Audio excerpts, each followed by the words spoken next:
Hello, welcome back. आपका फिर से स्वागत करता हूं आपके अपने चैनल विनीत ब्लॉग्स में। और इस समय मैं अभी अपने घर पे और अपने गांव में बिहार में हूं। और कुछ दिन और लगेंगे मुझे रिटर्न आने को पुणे। तो आज के इस वीडियो में मैं आप सबको बताने वाला हूं 12वीं पास जॉब के बारे में। जिनकी क्वालिफ़िकेशन कम है, 8वीं 10वीं 12वीं ITI तक। तो बहुत सारे लोगों के मन में क्वेश्चन रहते हैं कि पुणे जाने के बाद या फिर कोई भी सिटी जाने के बाद, मैं स्पेशली टारगेट करूंगा पुणे के लिए, क्योंकि मैं अक्सर पुणे का ही वीडियो बनाता हूं। तो पुणे यदि आप जाते हो जॉब करने के लिए, काफ़ी अच्छा मौसम है। और देख सकते हो आम का पेड़ है, पेड़ के नीचे हूँ। ये मेरे घर का पीछे का छोटा सा जगह है। और यदि आप पुणे जाते हो जॉब करने के लिए, तो आपको वहाँ पे कितने घंटे की जॉब करनी चाहिए और आपको कितना सैलरी मिलने वाला है, और आप पुणे से कितना पैसा अपने घर हर महीने भेज सकते हो, और आप कितना खर्चा करोगे पुणे में अपने पीछे हर महीने। तो आज के इस वीडियो में मैं आपको पूरा बताने वाला हूँ। आपको रूम रेंट कितना पड़ेगा, कितनी सैलरी मिलेगी, कितना आप घर भेजोगे अपने परिवार को गांव में, और आपके पास कितने पैसे बचेंगे। तो पूरी डिटेल्स इस वीडियो में आपको मिलने वाला है। यदि आप पुणे जाना चाहते हो जॉब करने के लिए, तो आपकी क्वालिफ़िकेशन यदि कम है तो डायरेक्टली आपको कोई भी कंपनी, ज़्यादातर लोगों के मन में बैठा हुआ है कि टाटा में जॉब चाहिए, महिंद्रा में जॉब चाहिए। देखो, टाटा और महिंद्रा में भी आपको जॉब मिल जाएगा, लेकिन आपकी क्वालिफ़िकेशन कम है तो कम क्वालिफ़िकेशन वाले को एज ए हेल्पर, लेबर, ठीक है, ऑपरेटर की जॉब्स आसानी से मिल जाती है। तो आपको पहले कॉन्ट्रैक्ट बेस पे ही जॉब करना पड़ेगा। चाहे आपकी कोई भी कंपनी में आप ज्वाइन करने के लिए जाते हो, तो आपको पहले कॉन्ट्रैक्ट बेस में ही जॉब मिलेगा, क्योंकि कम क्वालिफ़िकेशन वाले को ऑन रोल जॉब पे नहीं रखते हैं। और आपके पास उतनी स्किल भी नहीं है, ऐसा कुछ है नहीं जो आपको कंपनी ऑन रोल रखे, तो कॉन्ट्रैक्ट बेस पे आपको काम मिल जाएगा। तो चाहे आप कोई भी कंपनी में ज्वाइन करो, आपको कॉन्ट्रैक्ट बेस पे वहाँ पे जॉब मिलेगा। उसके बाद आती है आपको वहाँ पे कितने घंटे की जॉब करनी चाहिए। यदि आपको पैसे की बहुत ज़्यादा ज़रूरत है तो ज़्यादातर लोग वहाँ पे 12 घंटे की जॉब करते हैं। और 12 घंटे की जॉब में उनको क्या सैलरी मिलती है और 8 घंटे की जॉब में उनको क्या सैलरी मिलती है, दोनों में क्या फ़र्क है, कौन कौन से फैसिलिटीज़ 8 घंटे और 12 घंटे वाले को मिलती है। देखो, 8 घंटे की जॉब यदि आप करोगे तो मिनिमम आपको 12,000 तक की सैलरी मिलेगी। 8 घंटे की जॉब में आपको ओवर टाइम भी कभी कभी मिल जाएगा, और 8 घंटे की ओवर टाइम मिलेगी या फिर 4 घंटे की। तो हर एक कंपनी में OT का पर आवर के हिसाब से चार्जेस होता है। किसी कंपनी में 70 है, किसी में 80 है, किसी में 100 है, किसी में 120 है। ये डिपेंड करता है कि उसका प्रोडक्ट क्या है। प्रोडक्ट के हिसाब से, काम के हिसाब से कंपनी डिसाइड करती है कि पर आवर के हिसाब से कितना पैसा मिलेगा आपको। तो 8 घंटे की ड्यूटी में आपको ओवर टाइम के लिए भी रुकना पड़ेगा। 4 घंटा हो, 8 घंटा हो, तो ये आपको ओवर टाइम मिलेगा। और ये कंपलसरी है कि आपको सप्ताह में 2 से 3 दिन ओवर टाइम के लिए रखा जाएगा, रुकाया जाएगा। तो मिनिमम 12,000 आपकी सैलरी है। ओवर टाइम करके आप 16,000, 15,000, 16,000 तक आसानी से कमा सकते हो। और 8 घंटे में आपको, जैसे ही आप कंपनी इंटर करते हो, चाहे कंपनी के पास रहते हो तो आपको बस की ज़रूरत नहीं है। यदि आप कंपनी से दूर रहते हो तो ज़्यादातर कंपनी का वहाँ पे बस है अपने एम्प्लॉय को लाने और ले जाने के लिए। तो यदि आप बस से जाते हो तो आपको बस फैसिलिटी, तो बस के करीबन 200, 300, 400, 500, 600 डिपेंड करता है आप कितने दूर रहते हो कंपनी से। तो बस का भी एक रूट है, उसी रूट में आपको रहना है। तो ये रही बस फैसिलिटी। आपको सुबह का जो शिफ्ट होता है वो 7 बजे से स्टार्ट होता है। तो 7 बजने के 15 मिनट पहले ही आपको कंपनी बस उतार देगी और उसके बाद आप डायरेक्टली कैंटीन चले जाओगे।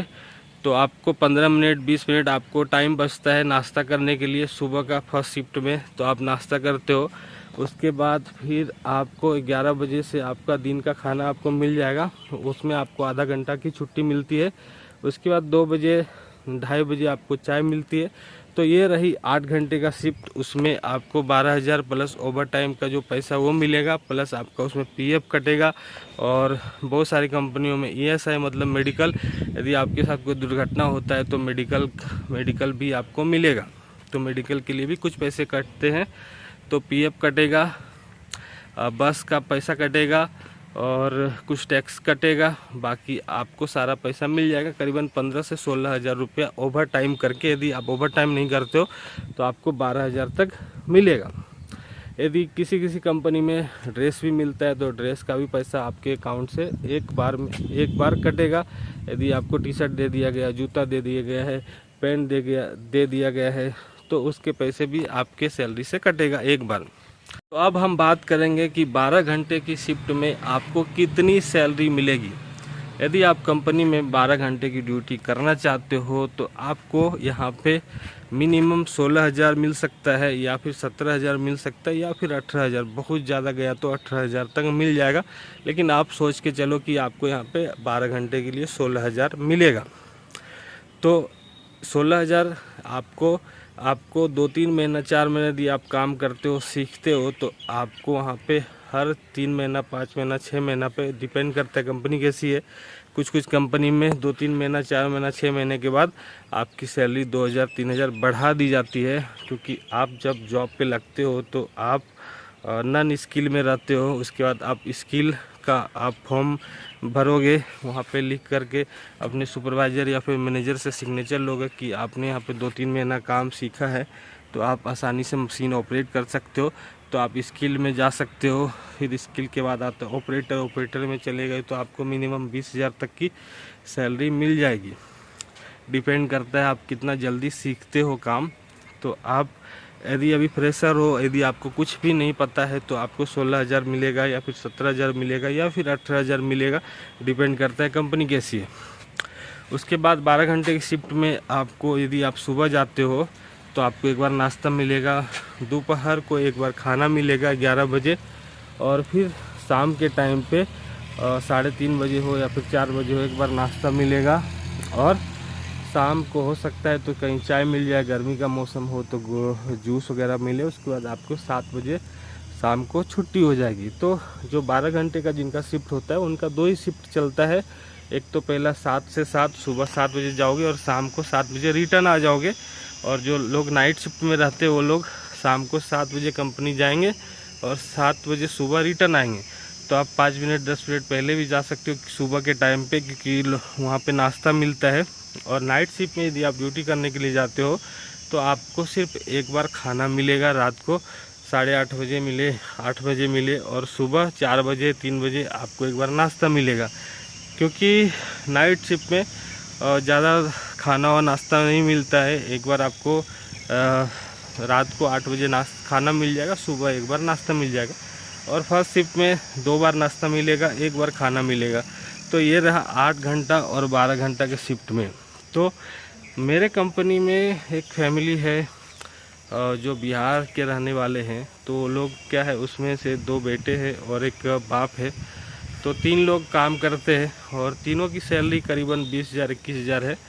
ठीक है, पर पर्सन के हिसाब से 20,000 किसी को मिलता है, किसी का 21,000। तो आप जोड़ सकते हो। तो हर महीना वो लोग 60-63,000 कमाते हैं तीनों लोग मिल करके। तो उनका खर्चा कितना होता है, वो लोग कितना सेविंग करते हैं। तो मैंने उनसे बात किया था तो एक बार तो लोग बताए ना कि हर महीना हम 50,000 तक घर भेज देते हैं।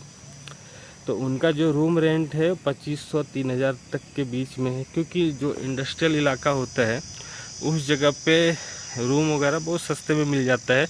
क्योंकि कंपनी के पास फैमिली बहुत कम रहती है, आउटसाइड में ही होती है कंपनी, सारी मार्केट से दूर रहती है।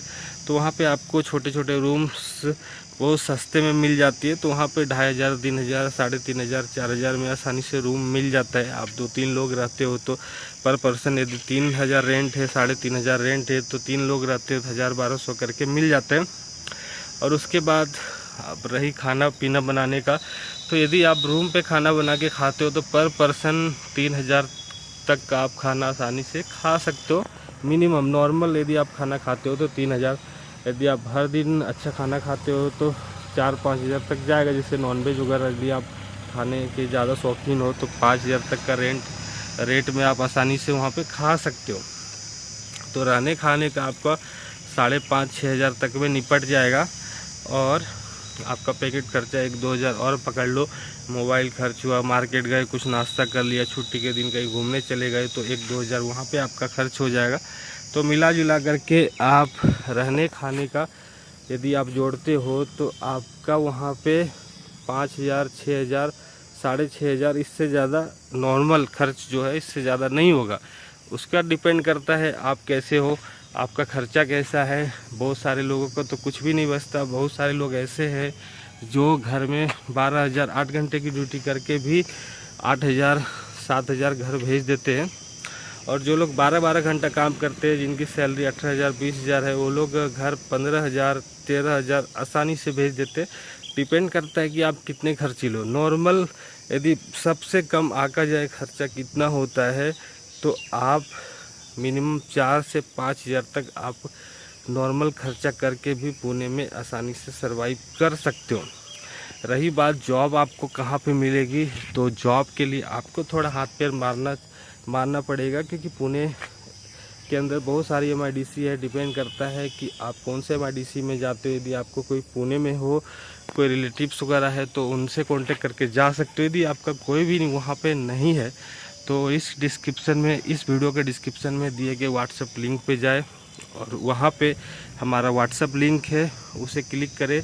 पूरी डिटेल्स आपको मिल जाएगा। आप हमसे पेड सर्विस ले सकते हैं। हम आपको जॉब के लिए पूरी हेल्प करेंगे, आपको रूम वगैरह सब अरेंज करके देंगे पुणे सिटी के अंदर। आपको किसी चीज़ का टेंशन नहीं लेना है। तो बस आज के इस वीडियो में इतना ही। फिर मिलेंगे किसी और नए वीडियो में किसी और नए टॉपिक के साथ। तब तक के लिए हमें इजाज़त दें। फिर मिलते हैं किसी और नए वीडियो में।